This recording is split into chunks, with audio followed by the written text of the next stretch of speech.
Tenakoto Kato. Welcome back to the Youth Factor, where we aim to see the world through the lens of the future. I'm your host, Alex Jung, and I hope to take you on a virtual journey around the world where stories untold will be shared, current issues will be discussed, and the voices of the youth will be heard. Today, we revisit a country we have explored in episode 5. This is the first time we explore the same country. However, I believe it is important for several perspectives and individuals to share their story, and I feel even stronger to achieve this for this specific country. Indeed, today we revisit the beautiful nation of Afghanistan. If you haven't already, I highly recommend that you also listen to episode 5 with Nargis Mael, who also shares her story and journey in Afghanistan. But joining me today is Raziq Aglaki, who is originally from the Ghor province and grew up in Herat. Welcome, Raziq. This is Raziq from Afghanistan and originally from War and currently living in Herat. I'm an 11th grade high school student and I'm 16 years old.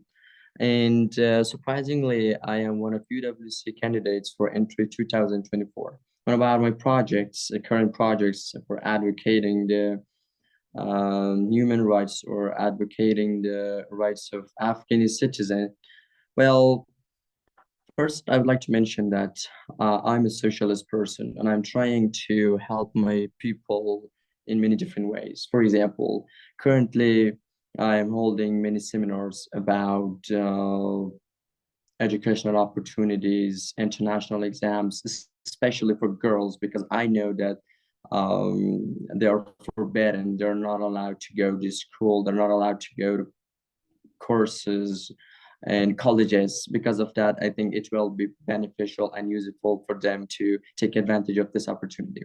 Besides this, I am voluntarily teaching English, especially for girls, for free. And I think that by this, I can advocate and support my people. Even it's not it's a small we change, but a small change is a big change if you do something for this. And about my future plans, first, I think that entering to the UWC will be so useful for me, so I will be able to, we can say, to come true my dreams in UWC. Through UWC, I will be able to share my experiences and everything I can learn in UWC in order to share them with my people. Intern to UWC will be challenging and it's somehow um, it will be amazing and interesting and in a long journey. It's a lifelong journey and I will gain lots of things, and because of that when I get a lot of knowledge and be an educated person, I'm trying to share this experiences, this knowledge with my people so that my people can take advantage of my experiences. And that's something that I really interested to do in my future. Thank you, Raziq. So, before we begin diving into the topics, I wanted to ask this question that I also asked Nargis at the end of her episode, but I think it'd be much nicer to start off with it. So, Afghanistan often is represented in global media as a country with only war and tragedy and hardships.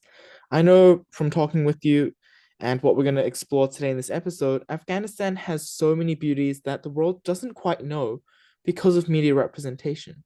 So, in your opinion, how is Afghanistan misrepresented in the media, or what beautiful things are being omitted about your country that should be revealed? Yeah, this is a very nice question. Well, Afghanistan is misrepresented in social media. As you may know, that today is the world of we can say internet or technology, and everyone get informed about the new updates of the world from social media. Well, as Afghanistan, every country or everyone wants to share the negative points, where it doesn't matter, a person or a country or something, and they always want to share the negative points of my country, Afghanistan. They want to share this, that Afghanistan is full of war, Afghanistan has poverty, Afghanistan is not a place to live, Mm, and this is something which misrepresented my country. What about the beauty of my countries? A lot of things are hidden and they haven't been revealed. I mean, about my countries. For example, the beauties of my country, the history of my country, the culture of my country, even the people of my country, haven't been revealed in social media or something else. And this is something that I really interested to share this kind of things for people to know that Afghanistan is not just is not full of war or poverty. Of course it is, but we should consider the positive points, the beauty of a country as well, not just sharing the negative points to others and influence them and to call Afghanistan a country full of war. I think it's not suitable and appropriate for others to share this kind of things, and because of that, I think it is misrepresented. I mean, my country. Thank you for that, Raziq. So I'm extremely grateful to have you on the podcast, and I think this is the way to provide justice for misrepresentation, to actually hear you share your perspective. So without further ado, the first topic of discussion will be poverty in Afghanistan. I'm going to begin by sharing some statistics. The literacy rate in Afghanistan is 37.27% reported in 2021, which is relatively low compared to many states around the world. 15.3 million Afghans are not eating enough food, and Afghanistan is included in the UN's grouping of least developed countries. So you're from Herat, where 77% of people live in rural districts and areas. What do you notice and see regarding poverty in your day-to-day life? And why are people in rural regions more affected by poverty, in your opinion?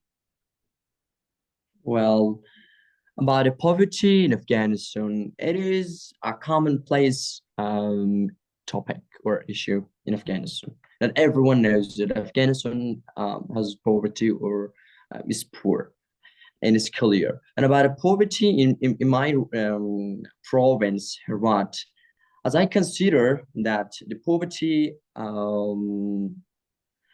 made a lot of challenges for people.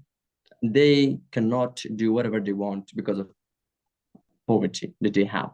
Some people are really poor and they need to be helped. For example, I myself, one day, we went to the city to take an interview from people, and one student said that we asked him that why aren't you attending to the college because you are a teenager and you must attend to college to study. You know, he said that the only reason that I cannot continue my education, even he was a man, that is poverty. And we surprised it.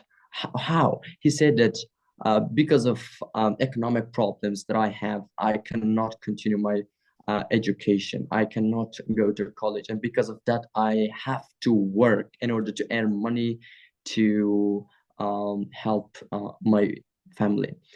Mm, When I heard this and this, or we can say this issue, I really, really feel disappointed about the situation that we have in this condition. That poverty is an obstacle for people that they cannot continue their education because of poverty. And about the next question, that poverty in rural regions, where it's clear that in rural regions, especially in Herat province, there is no, we can say, appropriate service from the government or United Nations or even the world. There is no good facility for people to live. And because of this, I think that there is more poverty in rural regions. And I hope one day I will be able to help my people to get rid of poverty and live comfortably. mm. Thank you very much. So people in Afghanistan can't leave because there's no existing work. So, in your opinion, how easy would you say it is to leave the country? And if it is really difficult, what are the negative implications that follow?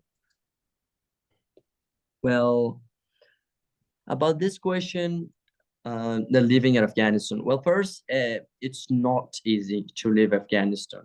Mhm. Everyone like um, everyone likes his or her country, and about the living of Afghanistan, it's difficult for two main reasons. First, Because of economic problems, they are not able to leave Afghanistan. And the second one is that having passport.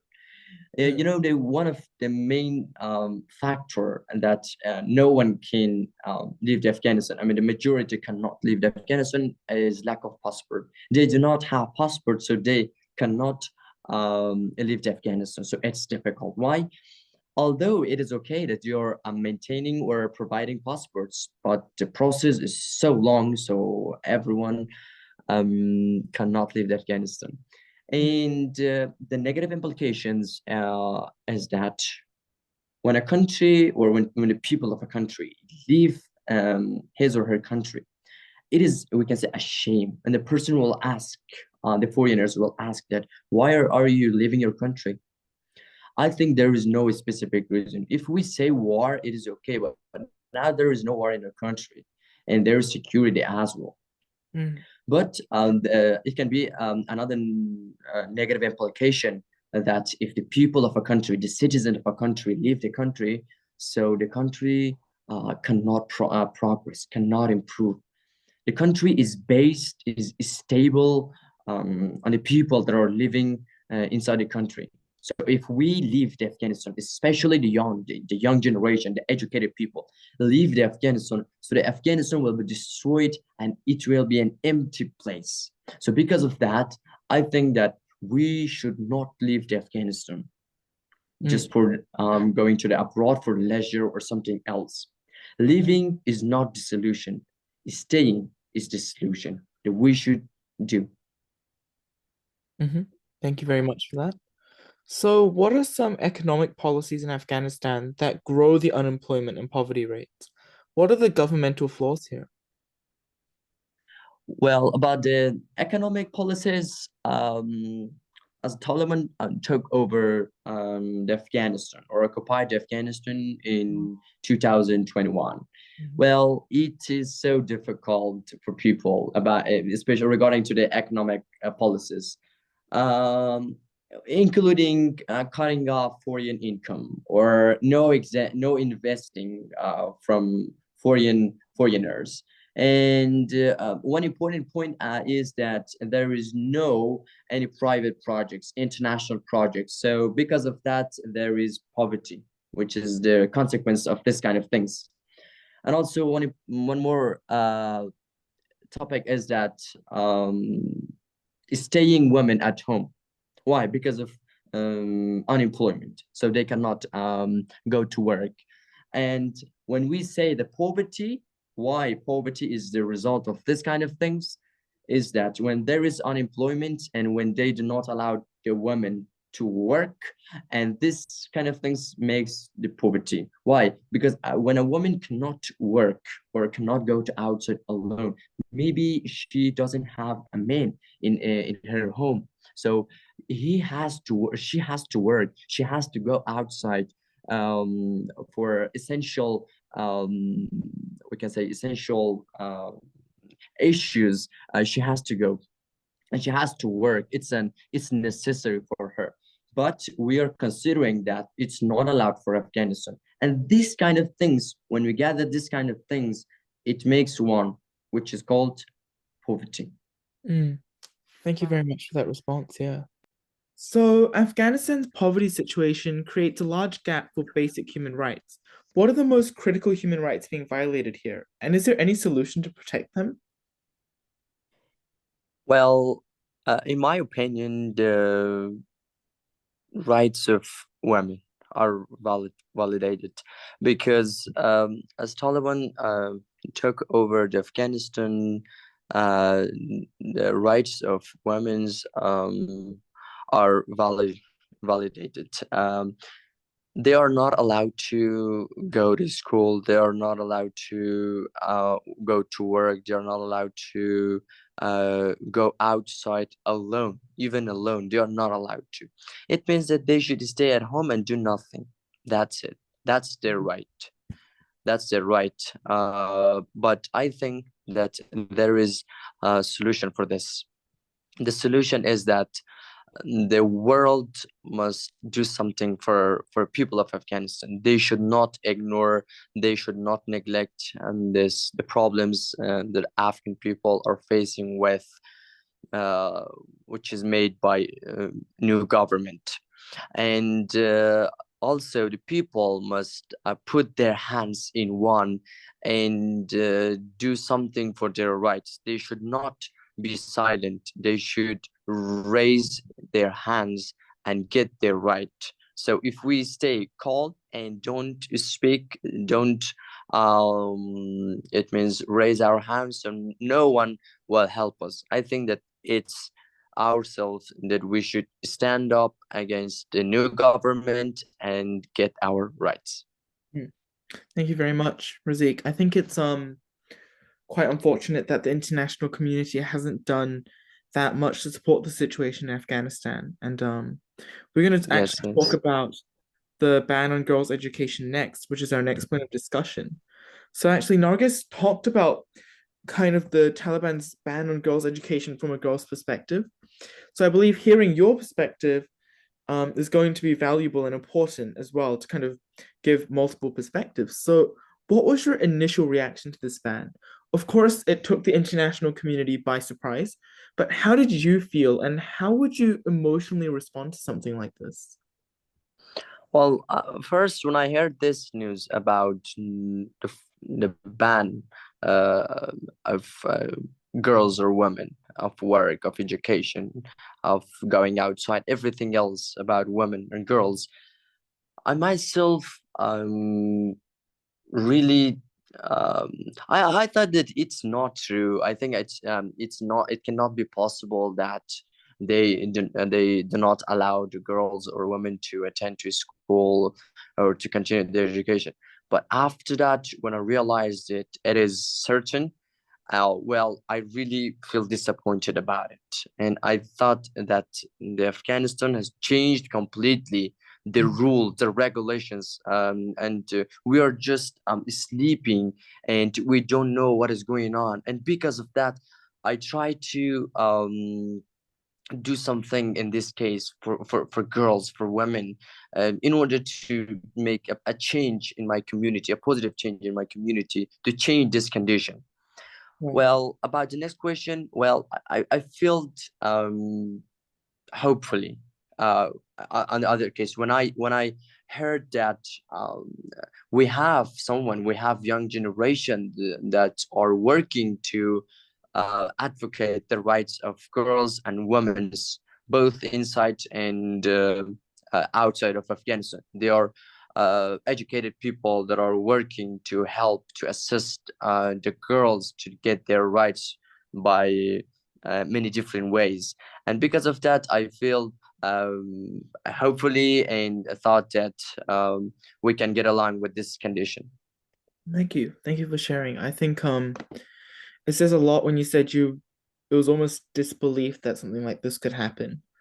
And it definitely is something radical that not many people would imagine happening, especially in Yes. 2021 and 2022, which is very much a time where we're fighting for more gender equality. So, Yeah. what are the most significant consequences then as a result of this ban in terms of intellectual growth of the youth, extreme gender inequality, and poverty? Well, I think that this kind of changes and challenges just make the young generation feel disappointed, and as a result, they leave the country. They might the reasons might be that they say that there is no we can say there is no good economy. We have poverty in Afghanistan. The women are not allowed to go to school, and this kind of things are the result of these new changes. And this consequence or implication affect the attitude of young people to leave the Afghanistan and never come back to Afghanistan to their main country. And I think that we should do something in this case because these sequences will have a bad result on the future of young of other generation, that they might say that the people were living on that time, they did nothing. And I think that we should stand up and do something for our rights. Thank you very much for that response. So, as a person, so you're still attending school, correct? Yes. Yeah. So, how do you empathize or kind of sympathize with this issue? And more importantly, how are the people around you most affected by this?